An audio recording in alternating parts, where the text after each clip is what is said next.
Alright, so today I want to show you my new and improved moss balls for my ball python enclosures. And if you've been watching my videos, I actually came up with the idea of a moss ball a couple years ago and I actually made a video about it. But I want to show you how I improve on the design. And essentially what it is sphagnum moss inside of like a sock material to hold humidity in the ball python enclosures. And really you only want to use it when you have a paper substrate. And I pretty much went full circle. When I first started in ball pythons, I started with all paper in my tubs, and then I kind of transitioned over to kind of like an aspen wood chip kind of a substrate. And the problem with the aspen is it didn't hold a lot of humidity. I found it would mold pretty quicker than like a coconut husk substrate. And then probably the biggest thing that I really didn't like about the aspen is that when my snakes would feed, they actually would get little chips of wood in their mouth. I was like chasing all my snakes trying to pull the wood chips out of their mouths, and I got so tired of my snakes getting wood stuck in their mouths that I finally went completely away from aspen and I went over to a coconut husk substrate. Let me tell you, I thought I'd never go back to anything else except a coconut husk substrate. And what I was using, I was actually buying it by the pallet. Big, huge, you know, the half pallets, 100 blocks at a time. Cost me like $1,000 for a whole pallet. And I thought, you know, for sure I was going to do this forever. And as a matter of fact, my original moss balls, I threw them away because I thought I'll never go back to paper. And the good thing about coconut husk is that it holds a lot of moisture and slowly releases the humidity over time. So you don't really have to chase them and wet them down that much. And then, you know, it really absorbs the odors from the snakes. It really cuts down on the smells. That's probably one of the best things about the coconut husk. And the other thing I like is it's really easy to spot clean. Instead of going through and having to change the whole tub like with paper and then spray it down and then clean it, all you have to do is open it up and kind of spot clean. And what I was actually using is like an F10 on a paper towel, like a diluted F10. And then I just kind of wiped down one little spot right where the mess was and the tub was good to go. But if you've been watching my videos, you know I've been having a problem with my coconut husk substrate, and that is I have an infestation of fungus gnats. Let me tell you, they're driving me crazy. And as a matter of fact, I was just looking around and thinking, man, I think there's not many gnats in here anymore. I've been slowly transitioning these tubs over to paper and it's really been cutting down. I've been hanging up the fly paper and really trying to cut down on these fungus gnats. I don't know what Bobby's doing here growing all over. So what I'm going to do today is I'm going to show you my new and improved moss balls. Alright, so this is kind of my new tub setup here. I'm just using a piece of newspaper on the bottom. Really simple setup. These are ARS 50-40 tubs. It's a 50 series tub. There's 40 tubs in a full rack. And essentially what I'm using is these little jelly cups. I think it's like a 16 ounce that holds the water. The thing I really like about doing paper is that I don't get coconut husk in the cups. So for example, originally when I was going with paper, I was chasing all the tubs, cleaning up the mess, but with the coconut husk, I'm chasing all the tubs, getting the coconut husk out of the water, and it's getting all my cups really dirty. I say probably every 2 or 3 days I'm going through and changing some of the cups because they're getting really dirty. And the other thing, I actually posted a video about how I was actually using newspaper as a substrate. And some people were saying, hey, that newspaper is going to come off in your snake and turn your snake dark from the ink. And I thought I'd show you this. This has been on here a couple weeks. And there's no ink coming off from that newspaper on my white snake. And I thought I'd show you the white snake because, you know, you could definitely tell if there's any ink coming off. And really you don't want the newspaper to get wet. I mean, if the newspaper gets wet, the only time it gets wet is if the snake goes to the bathroom on the newspaper. And usually at that point, they'll actually come up and this guy's escaping here. Usually when they go to the bathroom in the back, they come up and coil around the cup like this, and they kind of stay away from the mess until you clean it. So essentially what I'm going to do is I'm going to make some moss balls that sit up front here, and you can make them really big or you can make them small. I actually like to make them maybe about this big and put them just in one corner here. So it's, you know, sometimes if they dry out, they can kind of roll around a bit, but I like to keep them up here away from the paper so you don't get the moisture on the paper. Alright, so we are going to make a mess and have some fun making these moss balls. And essentially what I use is, I kind of have this bag of sphagnum moss here that I've used. Pretty much I've looked at a whole bunch of different sphagnum moss. This is the best stuff that you can buy. It's pretty expensive. I'd say it's $20-some for a bag, but it expands pretty good. And the thing I like about this particular moss is that it's super clean. I've had some that you try to pull out a chunk like this and it has like sharp little twigs and sticks in there, and it's really uncomfortable using some of that moss because of all the sharp, you know, sticks and twigs. And this stuff is really clean. I've yet to find anything in this moss that really kind of sticks you and kind of sticks out of the moss balls. So you want to start with a really clean sphagnum moss. And really, if you look at this, see all this powder in the bottom? So this is kind of what I was chasing that was falling out of my first moss balls, because the holes in the netting material was just too big and I was chasing that around. So what I'm going to do with this is I'm actually going to wet it down first with just a little water.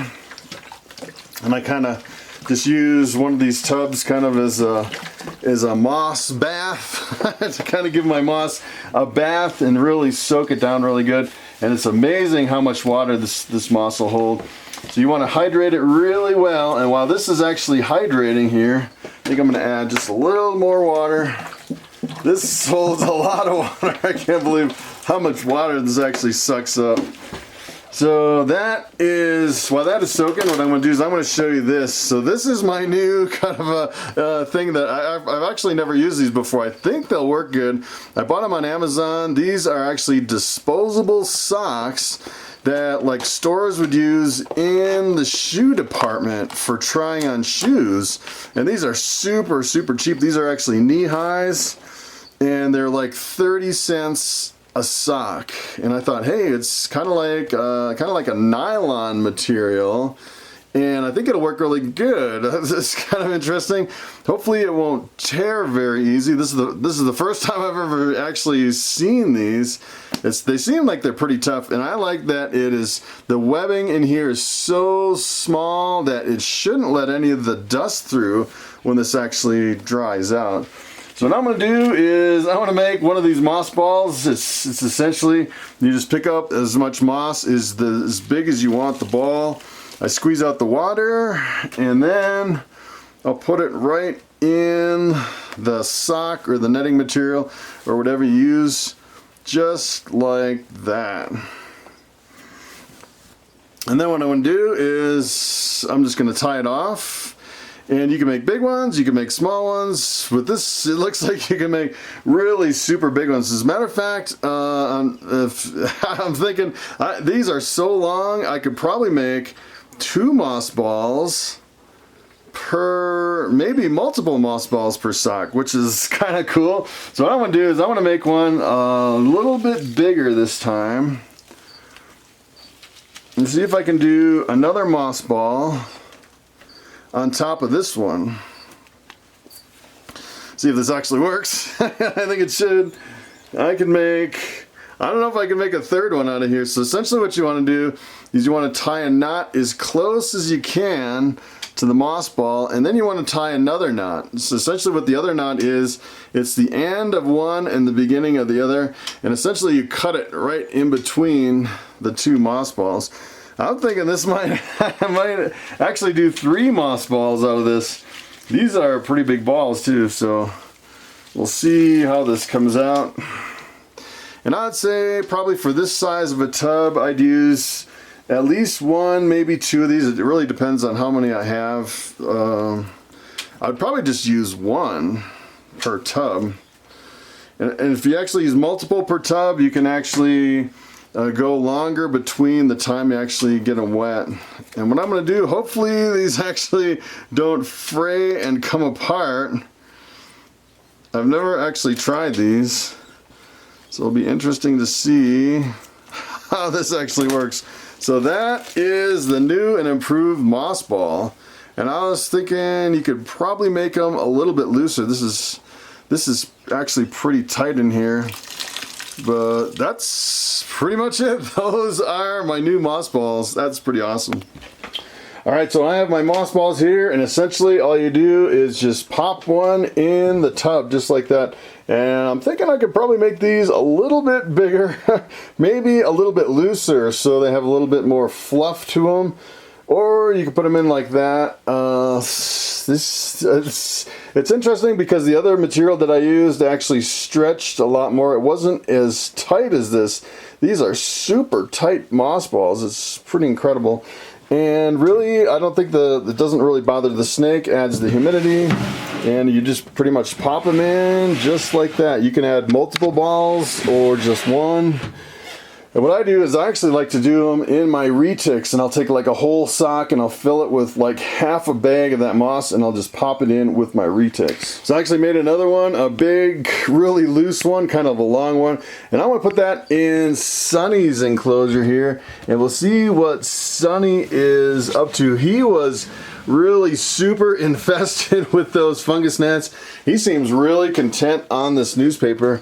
So what I'm going to do is just kind of move his bowl so the paper doesn't get in the bowl. And I'm going to set this right here in the corner just for a little extra humidity in there. And I know even though he's not in shed, I do know retics really appreciate a little bit more humidity. This guy is actually a part super dwarf, part dwarf. He is a purple albino reticulated python. He's pretty awesome. All right, now that I have a few moss balls under my belt, I was thinking about the 3 moss balls that I made at first, and I'm thinking maybe what I should have done is spread out the sphagnum moss a little bit more, made it a little bit more fluffy in the sock. I think it would have picked up more water, and I think it would have released more humidity in the tub, and it would have probably been better than kind of scrunching it up together. I don't think it would really work as well, kind of scrunched up really balled tight like I was making them.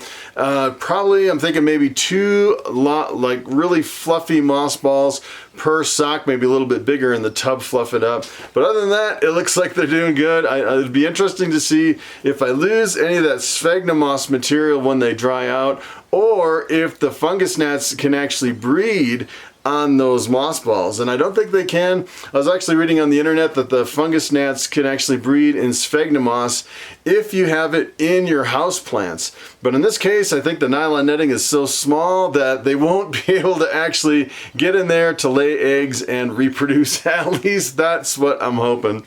So that's pretty much it. Thanks for watching, and I will see you next time.